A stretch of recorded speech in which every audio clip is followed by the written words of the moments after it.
Ladies and gentlemen, welcome to Let's Have a Conversation with Isaac Kinzambi, with the production of our wonderful brother Nzuzi.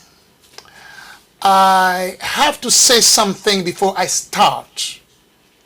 When I met this gentleman with his production, brother Nzuzi, that people call Denzu, I could not imagine that a person of my background can do something like this, which is to be a medium for the message to go further. So, brother, may God bless you. May your work continue to be the light where there's dark, to be the salt where we need a test. Welcome once again. I have with me today in this topic of the meaning of 4th of July, the Independence Day for the United States of America. With me, a thinker, a friend, somebody that I can have an intellectual conversation, not only for this generation, but also for the next generation. I would like to present him. But before, I wrote a book, Let's Have a Conversation, and I have my first book, I Have a Word. I would like to read 2 poems as we are celebrating the independence of the nation that gave us a place to hide, aka the United States of America. Happy birthday, America. Cars will play something, and I'm going to read the first poem, Look at the Window.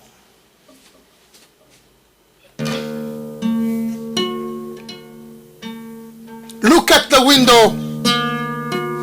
The future is coming. By the window, it is closing. The present is going to pass. Keep faith, keep hope, and pray. The past brought us here, as the present is taking us there. Look at the window and see. Healing is coming and love is close. We are in the school of healing. Look at the window and see wellness. The door may shut down. Tears has been falling down. At a certain time you feel down. We have heard about hardships. This was built out impossible. You are sitting on what they built. It is your time to write your story. At the window, see the unlimited. Hold on your black ink bottle. Take your white plain paper. Look at the window and write. Look at the window and fly. And don't forget to breathe. You are a window escaper. Door closes as window opens. Thank you very much, Carlos. Carlos, before we go into our conversation on the meaning of 4th of July for a citizen and an immigrant, will you introduce yourself, who you are, and how we met? Okay. Well, it's a pleasure to be here with you, Isaac. Yes, sir. And my name is Carl Dillard, and I am 51 years old. I'm a recent returnee to the state of Maine. When I was a young person, I grew up in Maine, and then as I became 18 years old, I left my family and went out into the world, and actually spent half of my life in Mexico City. So I've had an opportunity to both grow up in the United States and then look at the United States from afar, and also get to know a new people, a Mexican people, and begin exploring that experience. And I think we met after quite a powerful reflection experience for myself. It was just last year in September that my family, my wife and our son, came to Portland, and on our very first evening, we took our dogs out for a walk in the beautiful Deering Oaks Park, and we had a 1-2 experience. The first half was the beauty of the Deering Oaks Park, the rich variety of majestic trees that you can see in that park. It's beautiful, all the birds that are there, the animals. It's a fantastic treasure that we have here in Portland. That was the one. And then we ventured into the second part of Deering Oaks Park, and we saw the tents of the homeless people there. Oh, yes, sir. And that evening heard the wailing of one of the people that were there at that park that evening. It was so painful, especially to our son, who was 9 years old, who had been enjoying himself immensely, but became very quiet. And as we came back to our house that evening, he told us that he did not like living in this city of Portland. So we definitely see just from the very beginning, Portland, a contrast of tremendous beauty, tremendous potential, tremendous creativity, wealth of the people that are here, and also deep sources of concern and worry that everybody feels, even the children. So, Carlos, I believe today is the day that me and you are going to reflect on maybe a way in, maybe a way out. But before we go there, I've heard something called the American Dream. Oh, yes. So what is your American dream? Before even I go far, what is your American dream as a citizen of the United States of America? Well, that is a fantastically complicated question, and I'm not going to fully answer it. I think even myself I don't completely understand. But what makes up the good life? And a very complex question. I'm having lots of conversations with Latin American people who are asking, as a matter of fact, that same question. They ask each other, and they ask folks like me, is the American dream still possible? And a very good question. Well, is it still possible? Well, I think it depends on what are we looking for. Yes, sir. If we look at, my American dream is I want to be a homeowner, I want to drive a nice car, I want to have 2 dogs. Is that possible in our country? Well, I think that the economic studies throughout history have suggested that an increase in the real wages, of the average real wages of all people, which is phenomenal, and obviously creates the lived experience of people that lived in this country, that generation in and generation out, a father could know that his sons would be better off than he was, and his grandchildren even more better off. So in many ways, what a fantastic birthright this is to be such a lucky person as an American person. And yet there's always an and yet. I think in life it's very true that nothing is pure. Hold your thought, because it's where we're gonna go. This is my seventh Independence Day celebrating in America. When I came in Maine, I met a person of color who came to me and said, when we've been in Maine one time, there were few people of color. Now we see you coming. We are happy that we are going to meet some level of diversities, but whatever is the version of your American dream, you are welcome. And I'm like, okay, there is many versions of the American dream. So why not to write about my version of the American dream? So when people will ask me, why are you here? I can write it not only for me, for the people that might represent, because representation is very important, for the people who maybe will try to figure out, they can see what it means, the American dream, for an asylum seeker, for an immigrant, for a Congo person, for a black person. Maybe they can find themselves inside.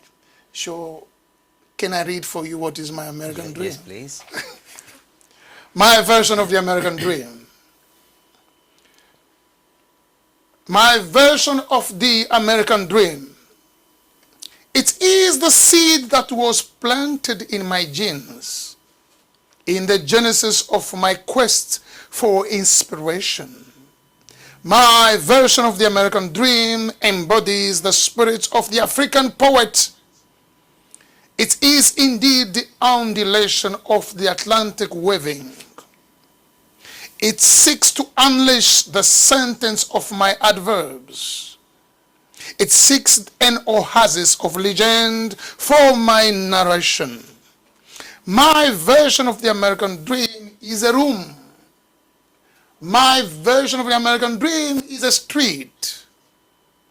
If I can just lay my papyrus to rest, if I can just walk the Prism-Scott River, if I can just read in the library and write it down, my version of the American dream is life. It is not an achievement, but an enlightenment. I came here to live. I came here to think, to write, to edit. I came here to converse, to pray, to spell. My version of the American dream tells it. It's the 7 chapters of my life crusade. My version of the American dream converge. It is the opposite side of my first half of my living nightmare.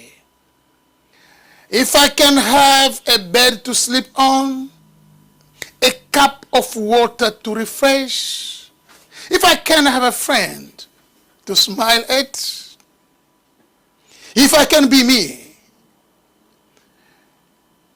if I can swim the cold ocean and dive, my version of the American dream lays on the ashes of my ancestors' inspirations.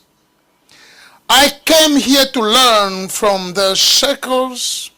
I'm decoding each sound of the rings. My version of the American dream envelopes, it's convey me by the locomotion of a slow no return. It is boarding me in the confinement of a clay molding. My version of the American dream is the calling of the toddler poet learning the recital. My version of the American dream is the tempo of the African drummer who preceded me. My version of the American dream is the vocation of the African woman who breastfeeds in the dark corner of her master. My version of the American dream is the narrative of the philosopher, of the African philosopher who wrote, I have a dream. My version of the American dream is rooted in the voice of the speaker who announced my departure. My version of the American dream connects me to the aspirant who wishes travelers many returns. Carlos, this is my version of the American dream. Well, I was asked a question. Why you are here? Why you guys are coming here? And the sound of that question wasn't the sound of friendship. It was the sound of concern. And even someone went deep to ask me, Isaac, why with your solution you stay in your land and try to apply it? And I have also a question for them. Show me your cell phone and your computer. Where you got those materials? Where you got those raw materials to craft your computer? Oh, I don't know. Okay, I don't know. I don't have also the answer. Maybe there's a correlation between what you do and what is happening to you. That's why we go for meaning. Because I used to say the meaning of the thing is the thing. If we don't get the meaning of something, we are missing the thing. I'm going to ask you a question. What is the meaning of 4th of July? And then you'll ask me, as an immigrant, I'm asking you as a citizen of this country, what that means today, me and you sitting and celebrating the independence of this country. Why you are sharing this independence with me. And I'm going to explain to my friends what went wrong with our conception of independence in Africa. I'm speaking about all African countries. What went wrong? And it can be one of the reasons we are here. Because when we're conceiving the independence of our countries, something went wrong. My brothers are here. They can testify. I was born 2 years before the independence of Angola. I was only 10 years when DRC Congo became independent. I can see the frustration. But how you guys made it so we can come here and enjoy that independence. And I'll give a message to you guys to say, thank you, brother. Thank you for sharing. So let's start the conversation with Isaac Kinzambi.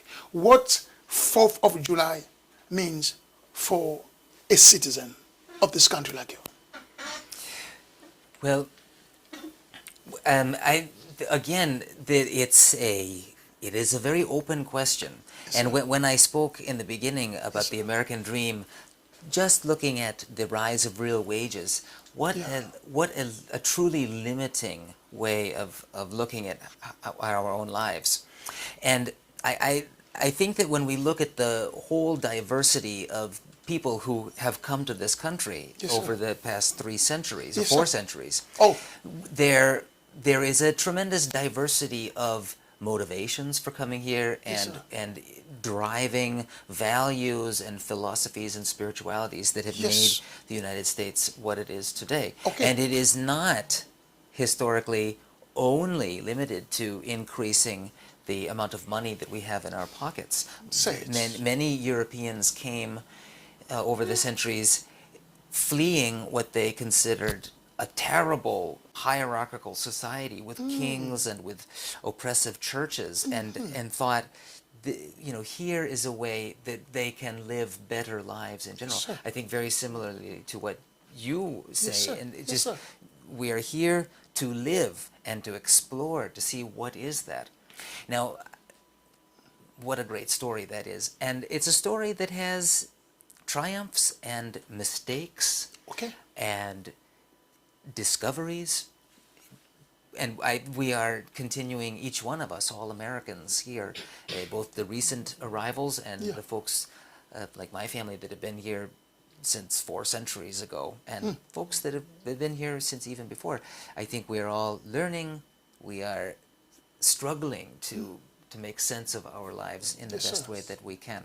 So for me personally, the 4th of July is an opportunity to reflect upon where are we going, and also to listen to other thoughtful people like yourself to get your inputs into what is happening. I would like to just say that the piece that I was playing was from a Paraguayan composer, one of the greats in the history of guitar composing, Agustin Barrios Mangore, Wow. who in fact himself, although he was a wealthy, probably more aristocratic person, he was culturally a Guarani. He spoke not only Spanish, but he also spoke the language of Guarani, an indigenous language. And this was the last piece that he composed in his life. In Spanish, it's called Una limosna por el amor de Dios, which means a little alms money for the love of God, which is what the beggars say in the street. They say, Sir, Señor, una limosna por el amor de Dios. And I think it presents a bit of a legacy of the great independence movements in the Americas, where clearly there was tremendous energy to put an end to the errors of the kings and make our Americas, from Canada all the way down to Tierra del Fuego, a land without kings. And I think we've achieved it, haven't we? Wow. And yet we still have deep problems, deep suffering in our land. And it is a call for us to continue to think, well, how can we make things better? So now you ask me the question. Yes, Isaac, now please. what this means for you? Yes. I believe the reason I'm sitting with you is there is a higher reason. There's a blessing of having a citizen, a local, having a conversation with me. I'm highly blessed for the moment we met, the food we share, the thought we share, the project we shared. I'm highly blessed. So am I. I will start by the image of the United States I had before I come here. Okay. It's clear. Any honest immigrant will tell you it was the image of the place where I can be me. Like I wrote. I can be me because I can see people of my color, of different color, doing things together, and especially for the people of dark color, reaching the higher level of excellence through what these land can give to them. But what went wrong? I believe we can understand if we need to stand. As I said yesterday, you will understand somebody according to which ground you stand. When we stand in the ground of reflection, philosophy, studies, and progress, love, you can hear the sound of independence. So there's a song in the Congos what motivates people to go to independence, cha-cha, tozuie, hodi panda, cha-cha. So that's cha-cha. Nobody tell us what it means. Hotel Beron, cha-cha. So cha-cha is that thing of, hey, we got it. It's the answer of our inner preoccupation, inner anxiety of being under the colonialist government for many years. Cha-cha! So nobody ever asked what they mean by cha-cha. So cha-cha, this is it. So the cha-cha thing went wrong.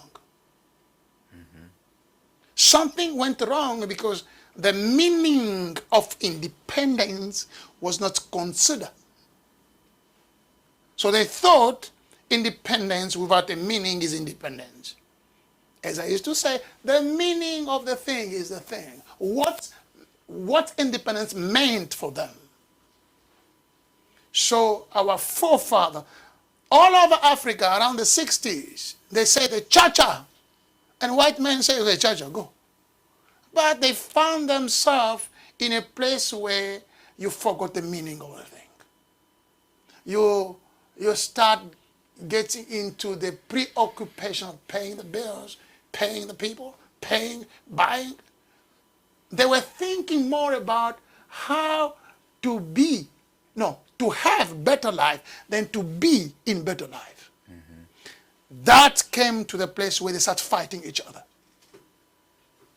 Because I fought like you.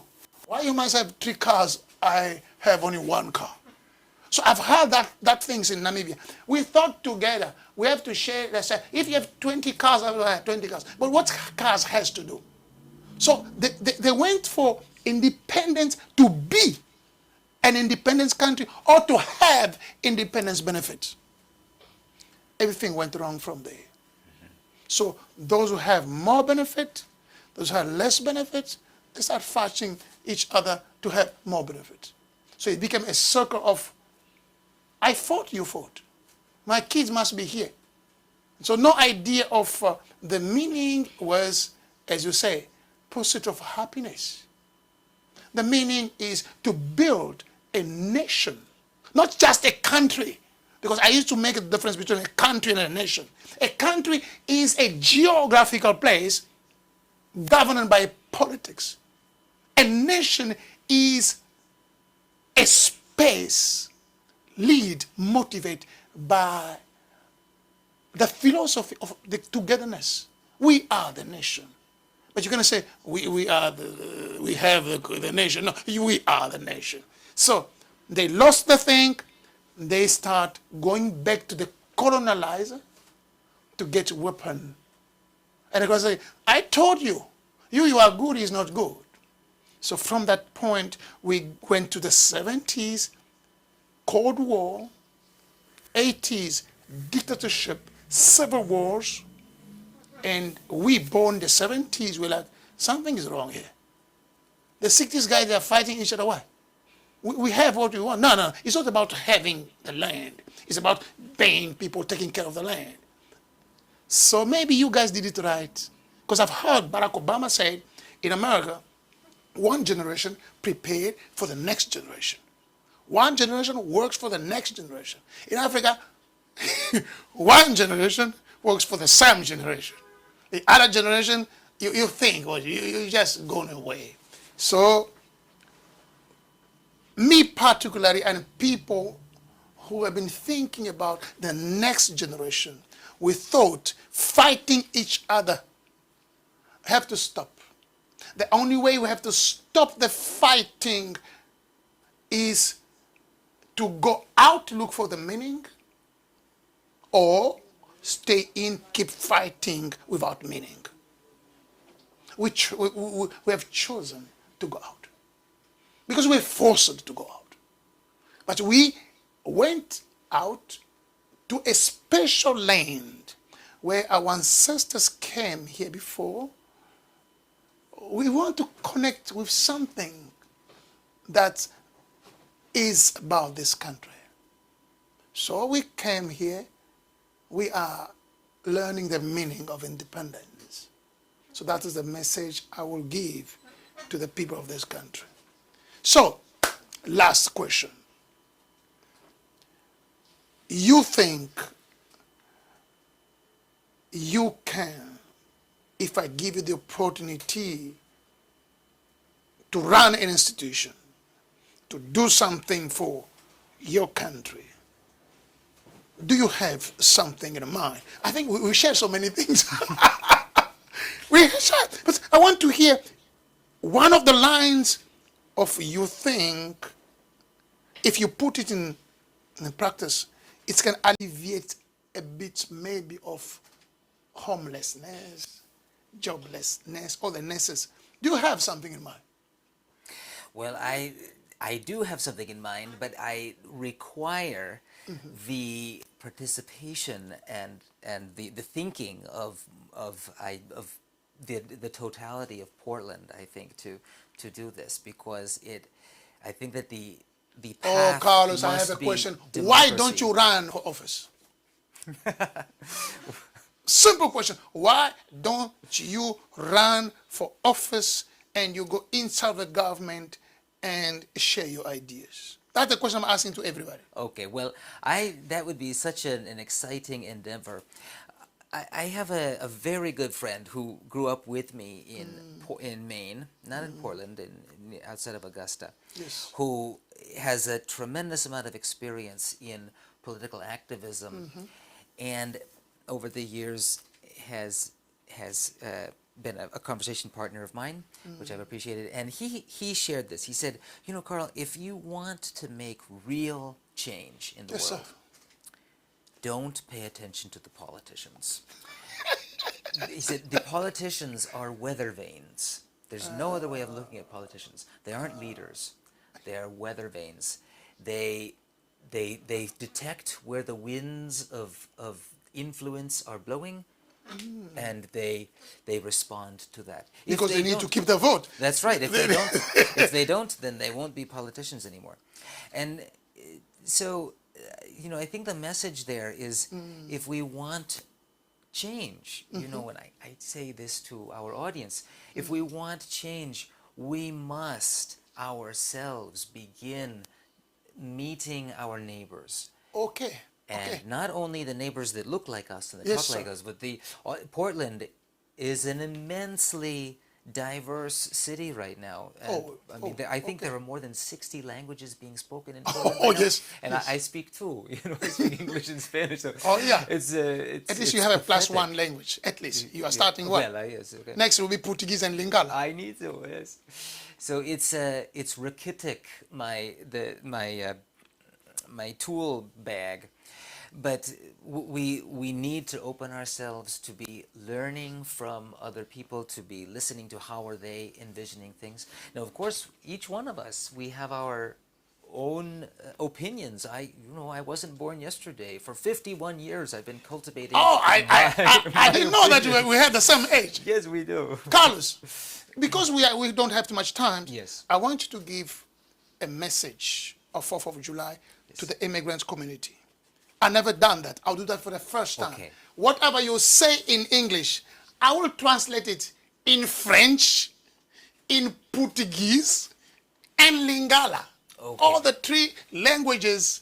You give the message to the immigrant community. You tell them what is in your heart. I will translate word by word in French first, in Portuguese, and Lingala for everybody to understand that we have a good brother on our side, which is Carlos. Okay. You can go. That is a tremendous honor. Yep, sir. Okay, so our dear audience, I want people to understand that in spite of the tremendous diversity of our people, Pause. yes, Mes frères et sœurs, je voudrais que vous compreniez dans cette grande diversité. Meus irmãos, minhas irmãs, eu gostaria que vocês entenderem nessa diversidade. Bandeko na ngai wa bolingo. Na lingete bino boyeba. Na oyo nyonso tozali nango na kati ya diversité ya bosangani ya mabota. Now you can go. okay. Despite our diversity, we are all facing challenges. And they're not our challenge, not my challenge. It's the challenges that I am facing are the challenges that just about everybody in our city of Portland. Malgré nos diversités, je voudrais seulement vous dire, mes frères, nous tous, nous avons des défis. Ce n'est pas seulement mes défis ou vos défis, c'est les défis de tout le monde qui vit ici. Meus irmãos, pouco importa essa diversidade que estamos a viver, nós todos temos desafios. Não somente meus desafios, ou vossos desafios, mas são desafios para todo mundo. Bandeko nanga, ataku tosangani, bozomona biso na ngambo bino na ngambo wana, mais solo ezali kaka moko. Biso nyonso tozali na ba défi, biso nyonso tozali na mikakatano, bino pe na biso. Now you can go. Thank you. So that these challenges, in fact, are an opportunity for extending the hand of friendship to collaborate and to find solutions that we will all work together towards achieving. Ces défis nous donnent une opportunité de tendre la main afin que nous travaillons tous ensemble. Estes desafios é uma oportunidade para nós estender as mãos e que nós trabalhamos junto. mikakatano oyo tozali na yango ezali mpe nzela po ete biso nyonso topesa na maboko mpe totambola elongo. Good. Okay, and may I say one last thing? Yes. But this opportunity to extend the hand and find true brotherhood has a major challenge itself, and the challenge is this, that each one of us, from our diversity, we really do think about our problems in unique ways. And that, I think, similar to the story in the Bible of the Tower of Babel. We are one people, but we do speak different languages. And that requires deep humility from all of us, because our brother is talking about something which is extremely important to that person, but they're speaking about it in a different perspective, in different ways, and I must be extremely open to learning the perspective of that person, knowing that in the deeps of it, we're going to find our common bond, we're going to find our opportunities of deep friendship. But we must walk humbly, we must walk with open ears, and be able to learn as much new things as we possibly can to achieve that. Dans ces chemins de diversité, de diverses communautés qui se rencontrent ici où nous vivons, nous devons faire un effort de comprendre que, comme ça a été dans la tour de Babel, chaque personne est venue avec sa langue, sa façon de parler. Donc, à ce point-là, il n'y a qu'un point commun qui peut nous aider à marcher ensemble. C'est l'humilité. Je dois être vraiment humble de comprendre que bien que la personne ne parle pas comme je parle, et cette personne est importante dans la constitution d'un chemin, la construction, oui, d'un chemin ou d'une voie qui fera le bonheur de tous.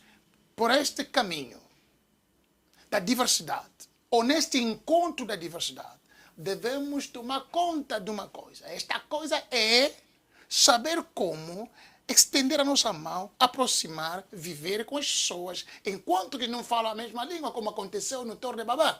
Cada pessoa falava a sua língua e tomaram seu caminho e iam embora. Mas se podemos ficar juntos, usar humildade. Humildade quer dizer que considerar a opção do outro como também uma opção.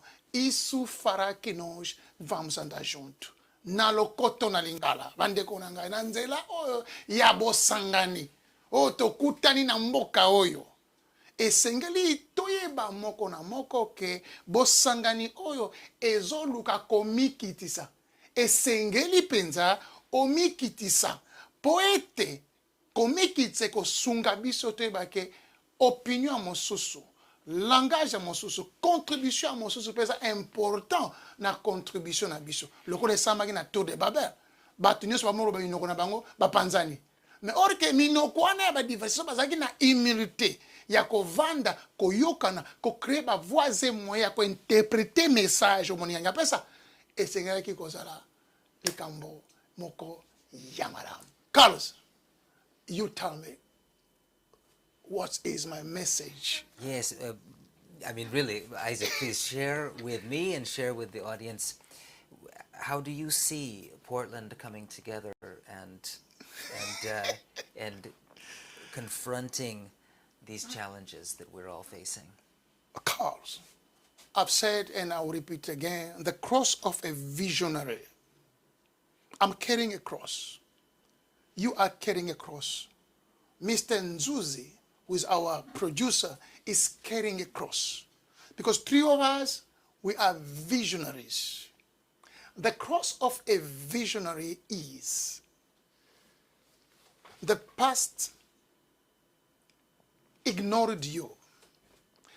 The present is ignoring you. The future will miss you. I repeat it again. Because you are a visionary, Mr. Nzuzi is a visionary, I'm a visionary. The past have ignored us. The present is ignoring us. but the future will miss us. And my message is, friends, my name is Isaac Kinzambi. One day, I decided not to keep fighting against my own people. I decided to look for peace.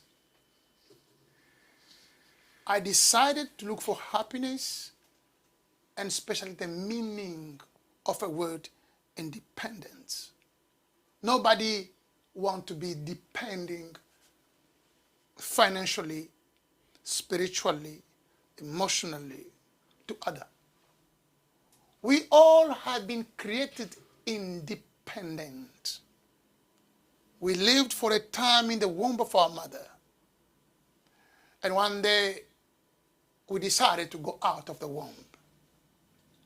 That's where it started, the notion of independence. Nobody's happy depending on the bread of someone else. Nobody's happy depending on the sweat of someone else. We are always happy when we can eat our own bread. We can work on our way. We can do our stuff. But as Carlos said, there's a danger. The danger is when you become independent, you still depend on somebody to clean your water, to clean your house, somebody to prepare a bread for you to eat, somebody to treat your body as a doctor, and to defend you as a lawyer. What is an independence? Independence is to know that even though I am independent, I'm still depending on good people in the good way. Brother, we came here because you are independent. Sisters, we came here because you have found the meaning of independence. We came here to learn what is all about to be independent, but we are also recognizing we depend on your advice. We depend on your love. We depend on your mercy. You paid for us rent. You gave us food. When we came, before we start working, we are not totally independent of you, locals. We still depend on your compassion and your passion. We still depend on your knowledge and wisdom. We still depend on your love. We are here like your brothers. We are here like your sisters. We are coming here to find in you what we call the finders, because you find us. Happy Independence Day, United States of America. God bless America. Thank you very much.